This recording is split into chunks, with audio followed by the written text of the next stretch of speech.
মুন্সিগঞ্জে একজন মানুষ, কিন্তু আমার আরো তো দুজন প্রতিনিধি আছে। পরের দিন যখন স্যার গেলেন, স্যারের সামনে উনি কি কথা বলেছেন, কোন আবেগের কথা, আমি কিন্তু ওনার কথার কিছু বলতে চাই না, বাট এমন একটা কথা পুরো মুন্সিগঞ্জকে নিয়ে বলেছেন, সেটা ওখানে একটা উত্তেজনা তৈরি হচ্ছে। এখানে পার্লামেন্টে অনেক কথা হয়, আমি একটা কথা আমি বলতেই হবে, কারণ আমি মুন্সিগঞ্জের মানুষ।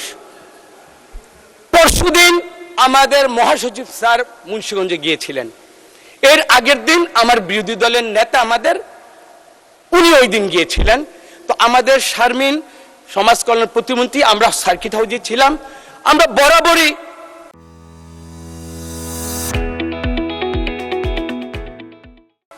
এই বিরোধী দলের নেতাকে আমি ব্যক্তিগতভাবে সম্মান করি। মক্কায় ওনার সাথে আমি দেখা করেছি।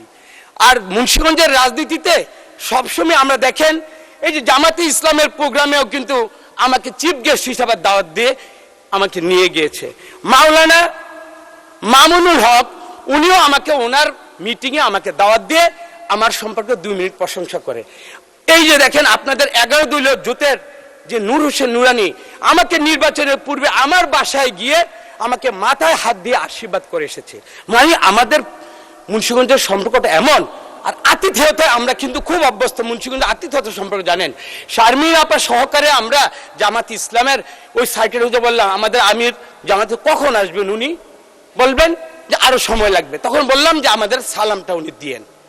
আমি তো মুন্সিগঞ্জে একজন মানুষ, কিন্তু আমার আরো তো দুজন প্রতিনিধি আছে। পরের দিন যখন স্যার গেলেন, স্যারের সামনে উনি কি কথা বলেছেন, কোন আবেগের কথা, আমি কিন্তু ওনার কথার কিছু বলতে চাই না, বাট এমন একটা কথা পুরো মুন্সিগঞ্জকে নিয়ে বলেছেন, সেটা ওখানে একটা উত্তেজনা তৈরি হচ্ছে।